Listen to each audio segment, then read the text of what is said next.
He's dropping dimes. He does not need the loose change. He's adding to the traffic, not necessarily directing it. And to play a few instruments, preferably whatever Jigglypuff was on so the defense is falling asleep. What's happening, my beautiful people? My name is LaBelle. Welcome back to the YouTube channel. Today, we have the long-awaited best center mids and center defensive mids if we're talking about icons in FIFA 21. I jumped and I skipped and I leaped. And I took a step and went to defenders, somehow leaving out this position. It's a key position. I've decided to make this a top 10 video because I asked you about which icons you wanted to see incorporated. Should I make 2 different videos? Should I make one very long video? Do I talk about every single icon in this position, this realm? Because we're talking 24, 25 different icons that are eligible with the criteria. If you've not liked the video or hit the LaBelle up to this point, I'm disappointed. I'm saddened because we're working daily. We upload every single day, all year long.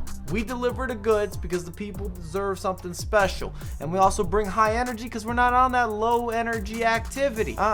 We give you passion here. Some of you say in the comments, Mike, why are you yelling at me? Because I've got something on my mind and I want to get my point across correctly. Comment below because I know you're going to disagree with a lot of these selections. That I'm sure of. Criteria, somewhat simple, but if not, jot this down, drop a screenshot. Everyone included in this video will be an icon. Must be a center mid or a center defensive mid as their base position. That's key here. We're not taking center attacking mids or wingers or strikers and playing them as a center mid or a center defensive mid. That would be incorporated into another video, but not this one. This is based on ability, not price. This is not about value or getting a steal or discount shopping or affordable options.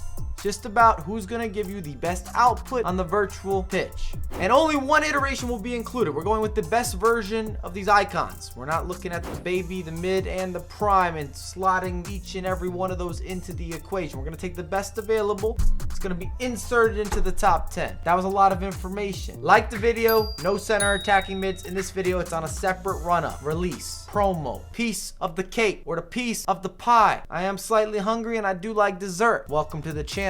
Lahm. I actually thought I might leave him off. It was close. We have the German Conte with improved offensive characteristics.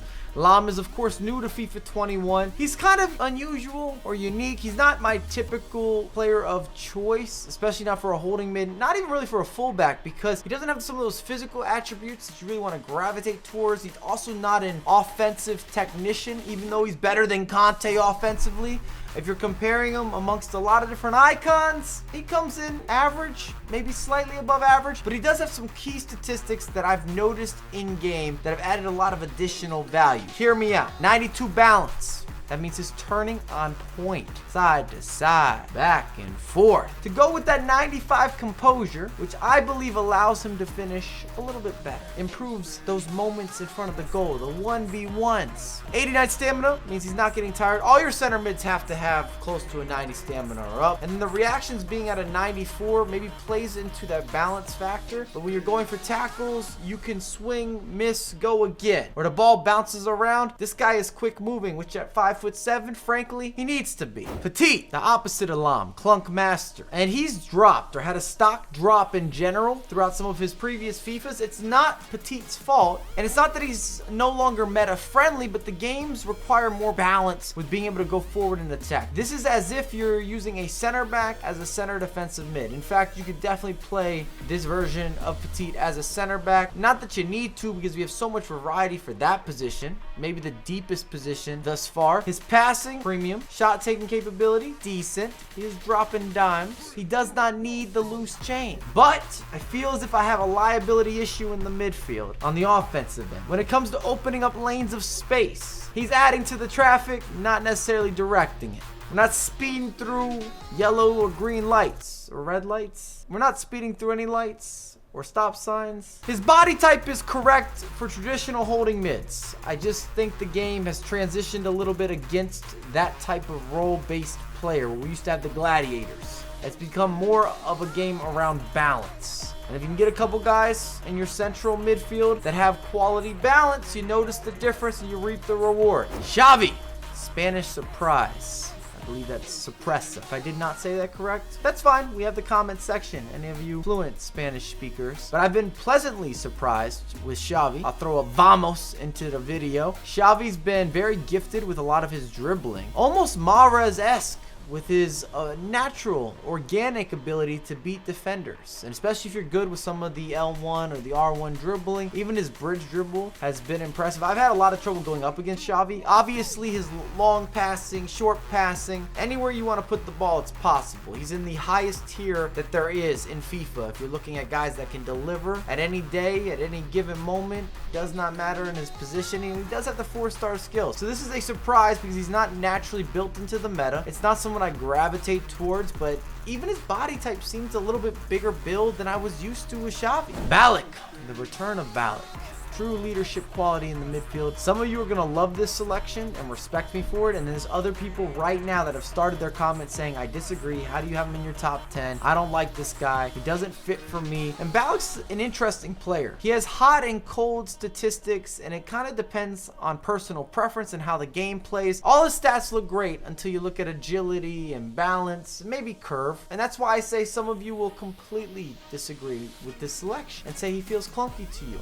But with the skill moves, the weak foot, even the body type, I've been able to put it together. Obviously, I've put him into motion. I respect Ballack, and he has that 4+4 that equals 8, and I guess that technically carries to a 7 in this list, or in my list. Maybe there's some favoritism there, but that's sort of what my list is supposed to incorporate. Don't get soft on me. Seedorf, easily the best version of any of his 3 iterations. This is the guy that you want to have, the 88 overall. Pretty similar to his Dutch counterpart, Wijnaldum, maybe a little more physical. I really rate Seedorf, and I have a bias because anytime I've used Seedorf, I always score bunches and oats of goals. He finishes for me. He's in the right position at the right time. Got a lot of quality on the edge of the box. I just enjoy Seedorf. Maybe there's even a bias of watching him in real life and seeing this man perform week in and week out. But he translates well for what I'm looking to do in my FIFA build-up. He's a defensive or a box-to-box midfielder that gives you a lot more offensive tools and weapons, and this ability to give you certain confidence as you progress through the lane or you open up some space. You need ways to find the correct angles, to make masterful opportunities, and to mix up with the ins and the outs, and to play a few instruments, preferably whatever Jigglypuff was on so the defense is falling asleep. I will never forget Pokemon, and I'm not sure where this rant was taking me, but I definitely support and I backdoor. 2 thumbs up. Seedorf is one of my guys, has to be in the top 10. Essien, wow. You want to talk about a beast. I'm not sure which animals are the strongest. Should we put him as a grizzly bear? Maybe an ox? I've always felt that lions or tigers definitely have a certain level of strength. A pit bull. Hold on a moment. Apparently the strongest animal and insect is a dung beetle, and they can pull 1,141 times their own body weight. I feel as if that statistic is made up. How the hell did you calculate that? Where are the measurables? Someone give me something better than this Google on Wikipedia. But Essien is very special from a defensive stopper perspective.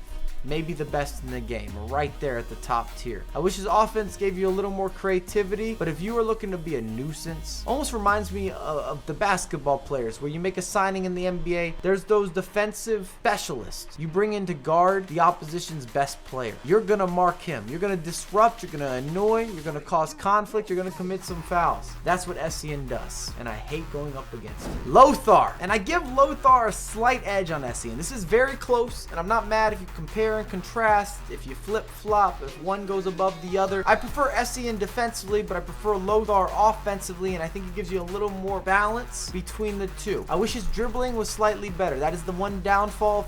If he had the skill moves and a little bit higher dribbling, I actually feel that Lothar would rival for a top 3 placement. He often gets overlooked. I don't want to say he's underrated because people know who he is. They also are aware because he's got a hefty price tag, so it's not just me. But I don't see him talked about nearly enough. He's not in that frequent discussion of some of the best center mids in the game, and he should be. Zidane, 5-star weak foot, 5-star skill moves, tall, French, flavorful on the virtual pitch, effortless, maybe even limitless. Once you've gotten used to his body type, some of the Zidane animations, there's something there that allows him to be a little more prolific and dynamic in comparison to other players that I have on this list, which really gives him that upper jump or that upper echelon, or you're putting him in a different tier or category where there's something just special, something unique. There's not many players that can replicate what a primetime Zidane is able to do. This man is like a sunrise or a sunset. You could see those every day and be happy. I don't think that analogy went together, but I really support Zidane if that wasn't obvious, if that wasn't clear cut. I always make the same disclaimer. You pick up Zidane, you need to give him at least 30, 40 games, sometimes less, just to get used to everything that he's going to offer you. Vieira, whether it's the 88 or the 91, wherever you have budget, he's been a game changer this year. And you might say, Mike, his stats aren't that different than Petit. It's his movement, it's his dribbling. 6'4", and he's somehow a mass monster that's still a gazelle, and his legs just never stop moving and extending and making tackles and interceptions. It's a struggle. You can't get by Vieira. I'm at that point where I try to pass around him. I don't want to go near him. I never win any interactions or engagements or entanglements. Vieira is always the victor. It happens time and time again. One of the most consistent tacklers, and in general, his positioning is so perfect for this midfield role. And I don't feel as if I'm completely losing my offense, or that I have to avoid passing to Vieira. Not only can he score goals, and I've seen him score key goals in the competitive scene, but he also turns quick enough to the left and to the right. He gives you a little two-step that he can innovate. He can find space. He can also make the splitting passes. He can whip it in. He can use both feet. I like Vieira, and some of his stat lines don't always make sense, but he fits into the meta properly, and he has enough balance where you're not losing offensively. Therefore, it's very easy to slide him into a starting 11 and let him be himself. I like forms of expression.